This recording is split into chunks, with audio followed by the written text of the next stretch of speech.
All right, let's do this, man. This is a fucked up case. We're going to Florida tonight. I'm gonna get on the Google Earth here. Yeah, we're going to Summerfield, Florida. Where is that? Like what part? I guess it's in the Gator country. Let's see. Isn't all of Florida Gator country? All right, so here we're going to tonight, 13890 Southeast 53rd Street, Summerfield. So can you like kind of describe this? Oh, this is an old picture because it's all blurry and shit. Can you It's kind of like a the rundown. house set back from the road. There's a couple of sketchy vans in front. Yeah, it's a dirt road. This is way out in the boonies. Sunday, April 17th, 2011. This is a screwed up case. And Nicole, can you tell us what honeypotting is? Honeypot. Is honeypotting when you're like trying to catch somebody with? No, I think it's a sexual term. But like you can't. What's the honeypot? This is the woman we're starting with right here. Young. Yeah, maybe like 15, 16. I don't know if that's... Yeah. I don't know. I was going to say like 19. Really? Okay. The bunch of different facial piercings, hair dyed. Yeah, very... douchebag boyfriend. Is this... what year is this? Did you already say? Is this like 2002? No, 2011. Oh, okay. So like a very emo, era. You know, it's weird. Haircut. Because looking at these kids right here, okay, the boy there is 18. Okay. But this is 2011. And the victim of tonight's story, actually, it was a 16-year-old boy. And he has a MySpace, which is weird, right? For 2011? Yeah. MySpace was done like 2004, I feel like. Wasn't it? Like 2011, no. that was only 9 years ago, right? No, it was... Or 10 years ago or something. It was still around. I think this is when people were just starting to, let's see. Well, like Yeah, I Facebook guess started blowing up around like 2007, 2008-ish is when it started to get really popular. Oh, okay. Are you sure? Oh, No. Because we graduated high school in 2009. I feel like it was in high school is when it started to really get popular. Yeah. I mean, I guess. Are you sure? So maybe, but I think like freshman year, I remember it. So that would have been what,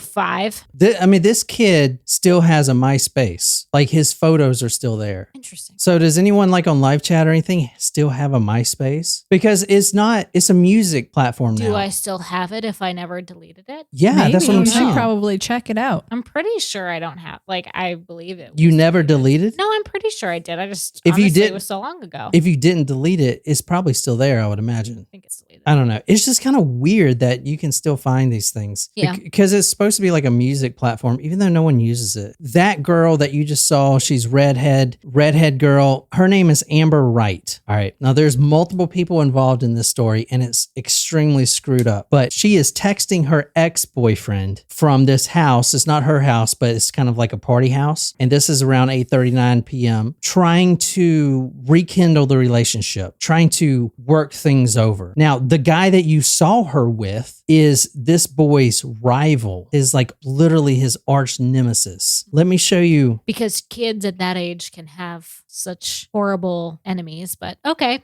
I guess. Let me show you this boy's, the actual victim tonight. So this is him right here. So this is his MySpace. Lots of middle fingers in the air. Wave them like you just don't care. Describe this. How old do you think this kid is? I mean, he looks like a teenager. Like 15. Yeah, I don't know about when he took these photos, but yeah, he's about that age. He's 16. His name is Seath Jackson, spelled Seath, Seth. And this is his ex-girlfriend. I don't know why it's not letting me show the photos there. MySpace sucks, dude. Well, you may be the first person that's checked this in a long time. It's okay. We can see it even if it's small. So has his arms around another young lady. This is Amber Wright here. Oh, that's the same girl? This is the girl that is texting him on this night trying to get back with him. Oh, she definitely looks a lot younger than she does in the other photo. Dude, they're all fucking young. Yeah. I know, but the other photo, she looked a little bit older. Maybe because she had she's more got makeup a fucking tattoo. Dude, is it real? Could be fake. This girl is 16 years old and she has a tattoo right there. I mean, it could be a fake tattoo. Like that was like a cool thing back in the day. Back in 2011? Yeah, fake tattoo. I don't know, man. These kids are getting fucked up today. All these kids today are just... I mean, no, this is in 2011. Yeah, so they were not terribly far off from our age. I graduated in 2004. I was literally done with the war in 2011. Oh, I know, but they're like 5 years younger than them. I'm just saying. saying. All right. Megatron says came with her juice boxes. Okay, there's a lot of characters in this story, and it's really hard to map. But this is a classic honeypot case. So this one's crazy. Are So you going to define what honeypot is for us? I thought you did. No. You don't know what honeypot is? No. All right, Jim, what is a honeypot? I don't know. Should we Urban Dictionary this? Honeypot, yeah, Urban Dictionary. Urban Dictionary. Honeypot. Ew. No. Well, I think that's maybe something different. What does it say? Hang on. Let me read the other definition, which I believe is probably something else. A honeypot is a network-attached system set up as a decoy to lure cyber attackers and to detect, deflect, or study hacking attempts in order to gain unauthorized access into information systems. That's actually accurate, except instead of AI systems or whatever, you replace it with humans. Okay. So, read that again, but replace the word woman to lure man. A honeypot is a network-attached woman. Set up as a decoy to lure other men and to detect, deflect, or study other love match attempts in order to gain unauthorized access into the actual honeypot. How's that? Oh, so I guess it does mean poontang. Yeah, it's a sweet tasting something is what the other definition was. All right. You saw Amber Wright, redhead, pretty, for a 15-year-old and very popular in her school. She is 15 years old. And when WFTV spoke with one friend of what has happened here, she was texting him. And this guy says, quote, she was calling and texting and telling him that she wanted to get back with him. So that's at like 8:30 and 9 at night. So this guy, Seth, that house that I showed you, he walks in and this is 9 p.m. at night. As soon as he walks in, his rival, a guy named Michael Bargo, was there. And that's the guy that was in that photo with the piercings. Okay. He was there along with two other guys, and they were hiding out in the bedroom. They were going to jump this boy. They've been fighting already. And in fact, this guy, Seth, and Bargo had actually had a fight, and Seth whooped his ass in front of everyone. So they have this long history, this negative history, ever since Bargo kind of moved in the area. It was about 2 years. They hated each other. So now Amber Wright, as you saw the redhead girl in the picture I showed you, is hanging out with her ex-boyfriend's rival. And that's not good. Shame on her. So she texts him from this party house saying that she wants to get back together, all this stuff. So he walks in the room not knowing that Michael Bargo, and two of his friends are waiting for him. So he is going to get jumped. Now, this is from Michael Shane Bargo Jr. versus State of Florida. Quote, from Bargo's bedroom, Hooper, one of the other friends, I'm going to go through all these guys. Mm-hmm. Hooper could see Jackson sitting in the chair, Seath Jackson, sitting in the chair in the living room. And after being pressured by Bargo, Hooper grabbed a piece of wood, ran into the living room, and hit Jackson over the head with it, end quote. Okay, so there are three guys at this house right now. They want to kill this boy, Seath Jackson, this 16-year-old boy, Seath Jackson. So Hooper, and let me show you this guy right quick. Every time you say Hooper, I want you to say Hopper, but all right. So this is him right here. Now they were younger back in the day, but this is Hooper. So this is the guy who came in with a piece of wood and hit this 16-year-old on the head with a piece of wood.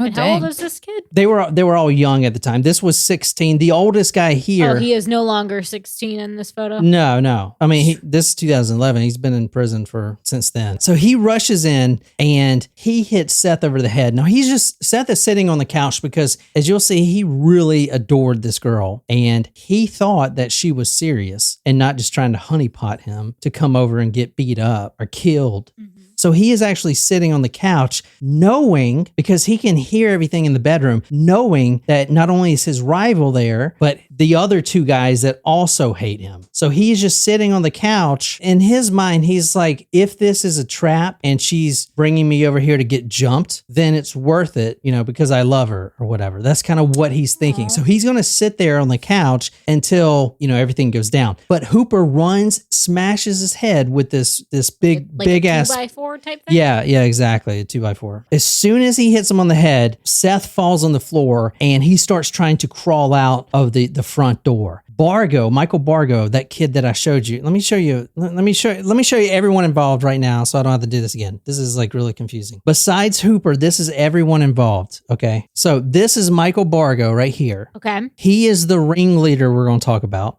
This is the girl's house, the party house. Okay. She was letting everyone crash at her house because her husband was in prison. Husband? Yeah, but she's 18. Still. This Yeah. is Florida. Huh? Yeah. That's right. Thanks, Jenny. You gotta remind me where we're at here. This is Amber Wright at the bottom, and this is one of the other friends. His name is Soto, and I'm going to talk about this guy. This is a 37-year-old guy who is directly involved in this. This is a lot of fucking He's shit. 37 hanging out with 16-year-olds? Pretty much, yeah. Yeah, okay, great. This seems healthy. He gets hit over the head, and Michael Bargo runs in from his bedroom, and he has a gun, and he starts shooting, and he actually shoots Seath Jackson, shoots him. And at this point, he doesn't kill him because it's only 22 and he didn't hit any vital organs. So Seath Jackson, actually using all of his adrenaline, he bolts out the front door, runs past the kitchen, makes it out of the front door, and he runs all the way across the yard. Now I showed you like the house earlier, and let me show it to you again. So here's where we're at right here. He's going to bolt out this way, this way right here, I think. Yep. He's going to bolt out, and he's going to actually make it to the road here. Now he shot. How many times? Just once now. Okay. He shot and he's bleeding. But as you see, even though he's screaming, it's a pretty remote location. So if his neighbors don't hear whatever, then he might be screwed. You know what I'm saying? So he makes it all the way out there to the road. And then Michael Bargo runs after him. Now he is just right outside the door, and he has a .22 rifle, and he aims it and shoots and actually hits him again. So now this is in the front yard. This guy Soto, I'm just going to say Bully 1, Bully 2 for two of these guys, right? Fine. Bully 1 hits him over the head with the board. Bully 2 runs out and tackles this boy and kind of wraps him up, and they all drag him back inside. These three guys, Bargo and Bully 1, Bully 2, are dragging this young man back inside. He is still alive, and Bargo, the ringleader, tells them to drag him into his bathtub. They put him in the bathtub because he says he wants to kill him, but he wants to shoot. He's going to shoot him in the face is what he wants to do. But he wants Seath to actually look at him in the eyes and know that he's the one killing him. So that's how like deep this rival is between these two boys. They're teenagers. This rival between them over this girl. Not that any age like really matters at how kind of violent that is, but did they? So when they honeypotted him over, did they intend to kill him, or do you think it escalated over like when he was there? You know what I mean? Like, did they intend to kill him when they brought him there, or did it just get out of control? To answer your question, yes, which is crazy to think about because there are 6 people involved. There's only really 2 people that have, that want this guy dead, or one person. Bargo's the only one that really wants this guy dead. Right. So him being the ringleader convinces these 5 other people to be involved in this murder. And that is pretty like crazy to think about, to get 5 other people involved in killing this kid. Okay. Yeah. So it's pretty crazy, right? So what I'm reading now is from a variety of sources, newspapers, and a lot of the Michael Bargo versus the state of Florida. Mm-hmm. Okay, we all know that Florida is not the place to kill anyone, right? Because their consequences are pretty severe. Yeah, they're very strict with the death penalty, and in fact, this appeal is 100 pages, and it is basically arguing over if they should kill this kid or not. I mean, technically, he was a minor. No, he's 18. Bargo was 18. Bargo is 18. He was actually 18 and 354 days, so almost 19. Okay. So, but they're arguing, the whole appeal is arguing over if they should kill him. So at this point, they throw this bloody Seath into the bathtub, and he is pretty much incapacitated, but he's still alive. The plan called for him to, quote, still be alive when he was placed into the bathtub so Jackson would know who was killing him, end quote. Bargo stays in the bathroom and tells Bully 1 and Bully 2 to go clean up the blood. There's blood blood all over the living room. There's blood on the walls. There's blood on the couch. There's blood in the kitchen. There's blood on the steps when he was trying to run for his life. There's blood on the grass. They have a lot of work to do. Okay. Now, Bargo is staying in the bathroom with this dying Seath. And this is like the rival, like he can't do anything. So this guy, Bargo, being a true psychopath, is going to get joy out of making him know that he is dying by, his rival. Does that make sense? Mm-hmm. It's like he thinks he's in the mob or something. Well, all Don't these you kinda kids get, do. You know what I mean? Like that's what he sounds like. It's they're the trying to be fucking rap music, man. It's the damn rap music. Don't let your kids listen to that shit. It's all bullshit. They should be listening to classical jazz. There you go. That would solve all the world's problems, perhaps. Probably would solve a lot of them. All right. So now he is in the bathtub. And at this point, Bargo, quote, busted the boy's kneecaps, end quote. So he broke his kneecaps. Now there's a discrepancy whether he was dead or alive, but from what I've seen initially, he was alive. He broke his kneecaps while he was living in the bathtub. Okay. Just complete torture. Holy shit. I cannot imagine that pain. I know. And then the other bullies in the house and even the girl and Amber Wright, remember the one that honeypotted him over there. Oh, I want to get back with you and all this stuff. And we're going to read their text. Oh boy. But they hear these two loud bangs. Boom, boom. He had shot him twice in the face.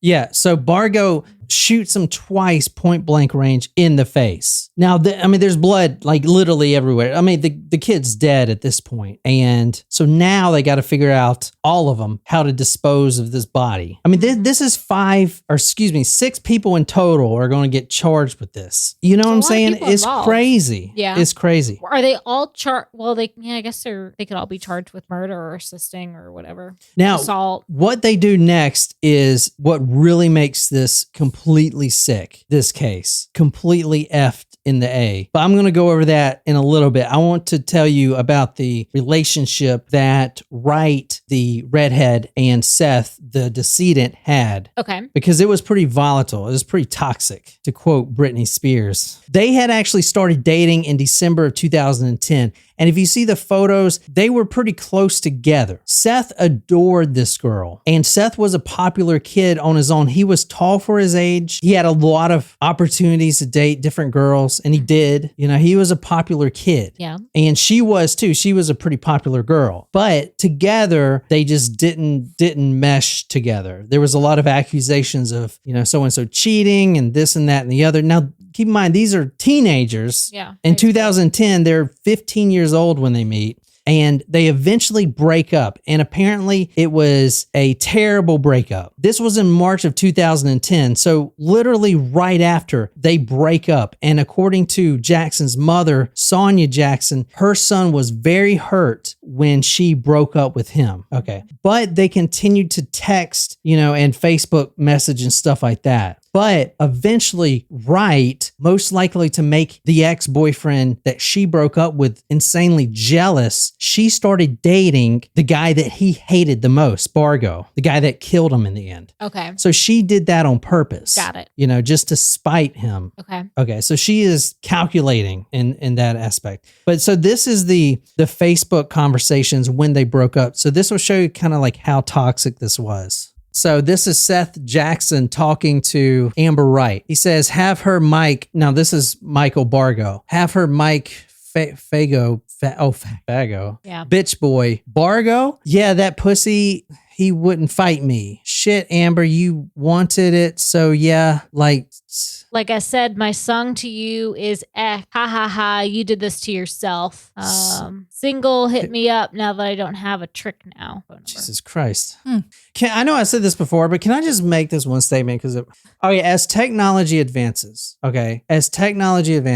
and this was even the case in 2004, autocorrect has gotten not only more accurate, but a lot more precise. Mm-hmm. And yet I feel like these kids are consciously turning off their autocorrect. Well, this was correct. technically before that time. If we're gonna give them any benefit of the doubt here, When it But was today- cool to talk like a thug. yes. No, when it was They still talk like that today. We've done stories where they're still talking yes, like that. That is true. I the know, fuck? but it's less cool now. Yeah, What yeah. do you mean it's less cool? It is. Yeah, it is the opposite How is it- of cool. how- I love grammar. Yes, How was it ever cool to begin with? All right, so you when can. you're in that time and place, it was cool. It was cool to type could CUD. Like that was what you did in said days. All I'm right. embarrassed to admit it, but it's fine. Grown up. Who was saying that someone had died and was it like your mom or someone texted them LOL because she thought it was lots of love? Lots of love. Yeah. No, love you lots. That's what she said. That's what she says. What Love you lots. was the story? Like, This came up when we were recording. This had happened with a couple of other folks too. Oh, with, God. what people thought LOL meant. Yeah. All right. Very unfortunate. now this is on the Facebook walls. They're writing this.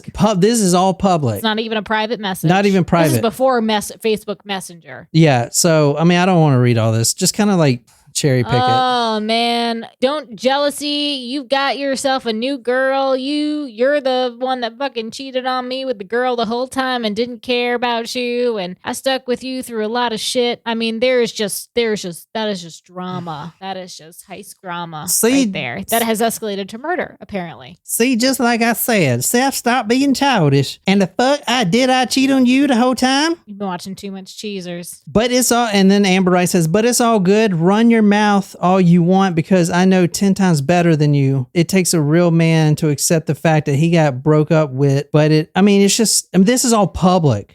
Man. At one point, he actually accuses her of doing meth. So it's fucking crazy. I mean, these are like kids, They right? are children. Where are their parents?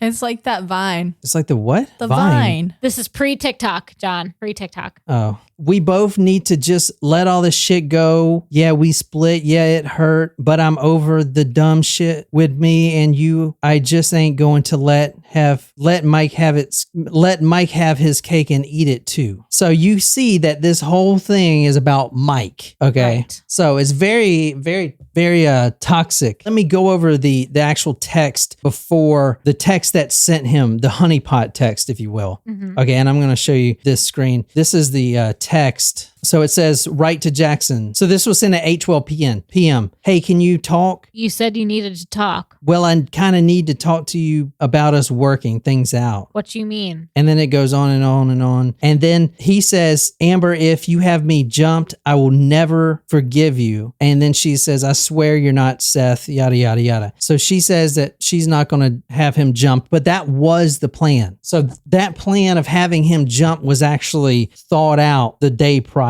Mm.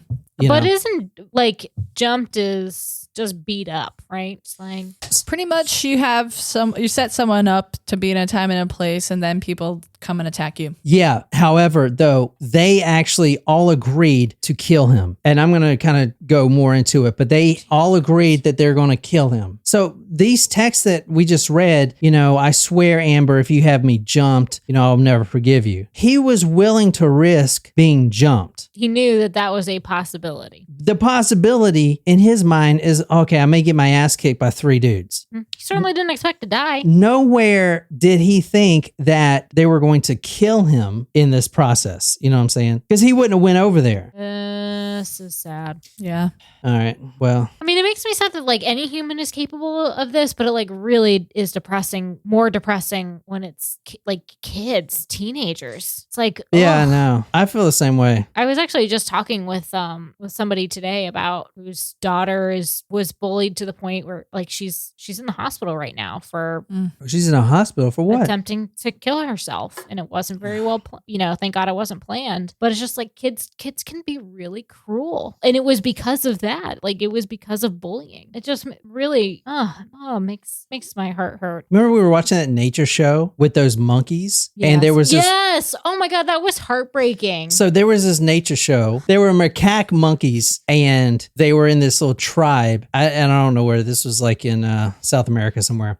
But there was this one monkey that was obviously different. He was frail and weak, and all these other monkeys in this group that ran together, like the whole tribe, they would steal his food. They would throw stuff at him. And he would sit over there by himself, still in the tribe. And it was so sad. It was super fucking sad, y'all. But then the elder, the grandpa that is in charge of everything, to show you that there's good inherent in the universe. The elder, the grandpa, went over to him and basically said, "Here, you're gonna stay with me. No one's gonna fuck with you." Do you remember that? That was like the most heartbreaking thing I've ever seen. I feel like that sometimes. But it's just what Since I feel like that sometimes. We did not do that to you, Jen. I didn't say it was you. I just say I feel like that sometimes. Who's bullying Jen, huh? Let me at them.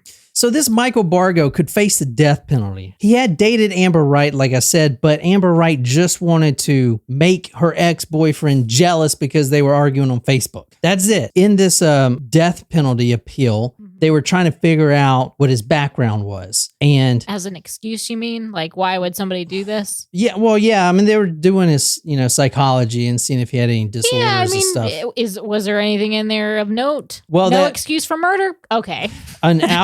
An alcoholic father and abusive mother. So it's funny because some of the neighbors were like, they were just the nicest people. Like she was a great mother. And then the majority of people interviewed was like, yeah, the cops were there all the time. The dad would be drunk. The mother would be throwing stuff at him. So they were obviously not good parents, but that doesn't, give him an excuse. At the time, he had a restraining order against him. He just got out of juvenile detention. So he was not going down the right path. You know what I'm saying? I'm not going to get into his background. Let me just talk about how they finished this. Okay. How they finished this whole thing off. Going back to the murder, his kneecaps are broken. Bargo takes some pliers. He takes these pliers and pulls out every one of his teeth. Now, we don't know if he's alive or dead. Oh my God. We do know that Bargo wanted to torture him. So what the F? That is some depraved shit right there. Yeah, it is. The reason they broke his kneecaps is so he could be folded up and placed inside a sleeping bag. Oh my gosh. Now, I showed you the home, and around back, there's a fire pit. So everyone in this home, everyone that you've seen, everyone that I've showed you, which is all these people are in the house. Mopping up blood and helping dispose of a body. All of these people are in the house. The house owner, Bargo, the two bully, or, one bully's not shown here, but bully number 2, this 37-year-old guy, he's not there. Which I still want to know how he gets involved. Right. Well, he's not there during is he their drug dealer, maybe? I'm going to get to that, but he is a relative, and he was only there during the planning phase and then the disposal phase. But he, as a 37-year-old, he decided not to, do anything about them planning this boy's murder. There's an interview of him in a second, which is going to really make you cringe. But anyway, all of these people were there. Looking at his face? Yeah, no kidding. So all of these people are there. They take this sleeping bag with this boy's body, and they already have a fire burning. Now this was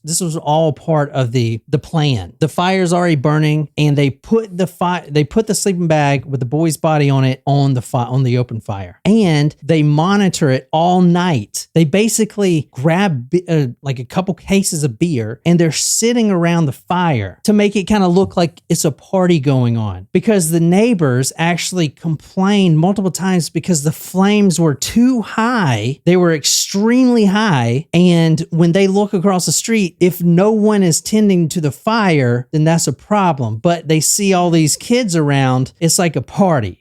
They sit there for hours, and while this Seath Jackson gets charred and his bones get all crispy and they finally turn to ash. Jesus Christ. Isn't that crazy? Is that not fucking crazy? They're all watching this and drinking beer. They have music going. So they have some kind of jukebox there. So they have a boombox there. Jukebox. They have some kind of music player. So they're listening to music, probably that jazz we were talking about earlier. That's right. And they're just watching this, drinking beer and watching this boy's body burn until it's completely gone. They're stoking the fire to make sure it doesn't go out and stuff like that. The whole fucking time. They're all out there doing this. It's fucking nuts, right? I mean, it's like, how can anyone think any of this is okay? Now, let me talk about this 37-year-old and his role into this. this, okay? Because I know that's what you guys really want to know. His name was James Young Havens III, 37 years old. He is the stepfather of Amber Wright, the redhead girl, and then the boy that hit Seath over the head with a piece of wood, Bully 1. Got it. Kyle Hooper. He's the stepfather of both of them. Their step sister and brother. Okay. This is Florida. Everyone's fucking related in some way. Yeah. It's a tumbleweed, not a tree, right?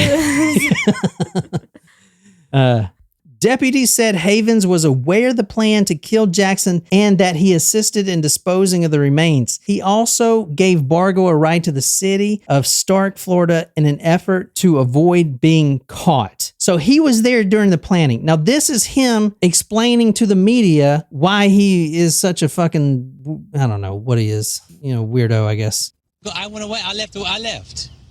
I thought it was a joke because, I don't know what to say because I'm looking at a lot of years right now. I'm scared. I don't have a freedom now. I've lost everything now. What about the 15-year-old who's dead and was mutilated? He lost his life too. Wow. So that's First of all, he sounds like Adam Sandler's Waterboy. Yes. Yes. That's kind of fucked up. Yes, He does. What do you want me to say? He does. I was trying to place it too. That's it. Nail on the head, Jen. Megatron says he isn't playing with a full deck. Oh, man. He's a 37-year-old guy, and yeah, he's a stepfather, but he overhears, his two-step son and daughter planning this murder. He hears this all. He doesn't say, okay, that's a good idea, or that's a bad idea, or, let's not do that because, it's murder. He just leaves. And then he says, if it happens and y'all do this, I'll come back and help you dispose of it. Like that's so it's contradicting him saying like, oh, I thought they were joking. If he came back to help, he came back to help. Clearly they weren't joking and they did this, Exactly. Right. At this point, there's a fire pit with nothing but this boy's ashes in it. So Bargo and this 37-year-old James Young Havens III, they get in his truck and they back into a dumpster, and Bargo goes rummaging through this dumpster. And this is after the murder, the day after. Okay.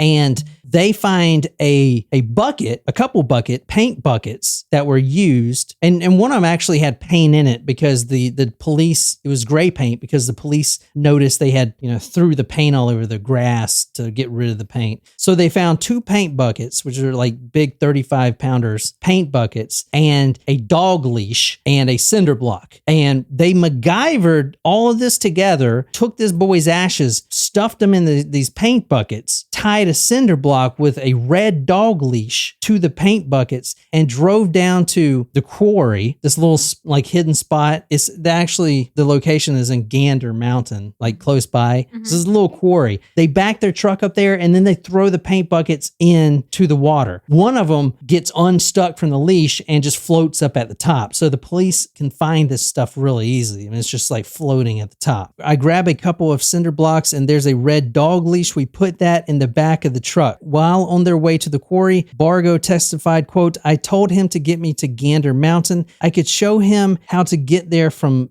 there. Bargo testified that when he arrived at the quarry, I ended up carrying one of the cinder blocks. James, the 37-year-old, had a bucket and a cinder block. Soto, bully number 2, had 2 buckets. I had a cinder block and that red dog leash chain thing, end quote. So they didn't get all of the ashes though. There's videos of police actually getting the rest of Seath from the fire pit. So they didn't even get all the ashes up, you know what I'm saying? So That's it was terrible. it was all just for nothing in the end, and they got caught really quick because number one, this shit's like all over this is all over Facebook and everything else. They have fought before. Plus Seath was with his friend at the night right before this happened. And he saw him texting her, Amber, which is a freaking calculating bitch. Anyway, he says to him, don't go over there because this is she's bad news, and she is, you know? Clearly. I mean, yeah. holy shit. So I don't know. What do you guys think? It's just awful. I Yeah, mean, that's terrible. just fucked up. Yeah, it's kind of fucked. I'm not gonna lie. But so what happened, like with these guys, most of them got life in prison. All of the kids, except for the 37-year-old, which he was just an accessory, have life in prison right now. Bargo, the ringleader, and I'll show you this guy one more time. This is Bargo and Amber Wright right here. So this guy, he's the ringleader. Mm-hmm. When he gets arrested, he denies everything and then says he walked in and Seth was already murdered. He tried to blame the other friends for doing it. Wow. And they were like, no, like, what the hell? Like, you roped us into all this. You know, it's just fucking nuts, right? It's fucking rap music. I'm telling you, dude.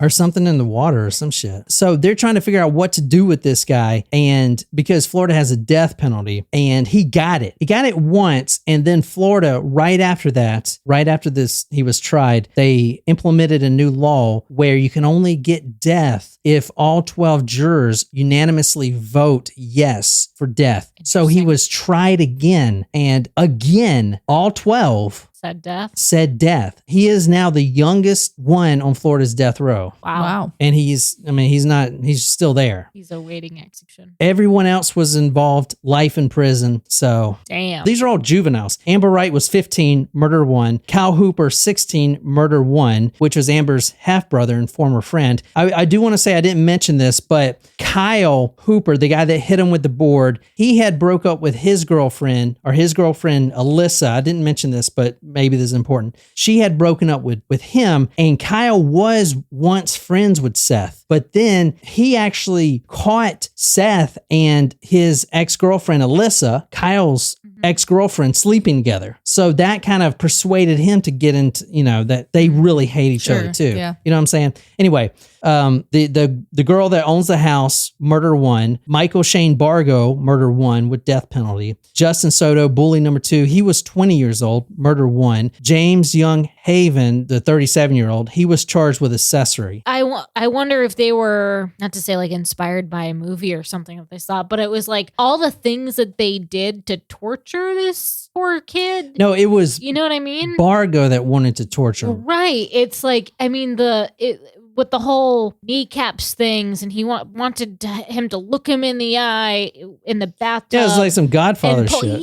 Yeah, like did he think he was like in the freaking mob? I don't understand. It's just it kind of just takes it up a notch. The appeal talks about how he's got all these mental disorders, and he's like, he wasn't on his meds, but he was smoking weed. It's just, I get it. I mean, they're trying to figure out death penalty or not. And yeah, he grew up in an abusive, drunken household, but at the same time, it is Florida, which is fucking really strict for that shit. Yeah. You know what I'm saying? Yeah. So it's crazy, man. Yeah. Anyway. Oh my God. Florida is super serious. You remember that hiccup girl case we did? Yes. Oh my God, yes. She's got life in fucking prison, and she wasn't even involved in the murder. It's like serious. Now down in I fucking Florida, remember dude. Hiccup Girl, but now I don't remember the details of said case. They lured. She was involved in It was a drug transaction. Yeah, she was famous for being Hiccup Girl, and then she was famous for being involved in a drug deal gone bad. Yeah. So I don't know. I hope you guys like that. So anyway, hope you guys enjoy that. Until next time, good night, you lovely, lovely people.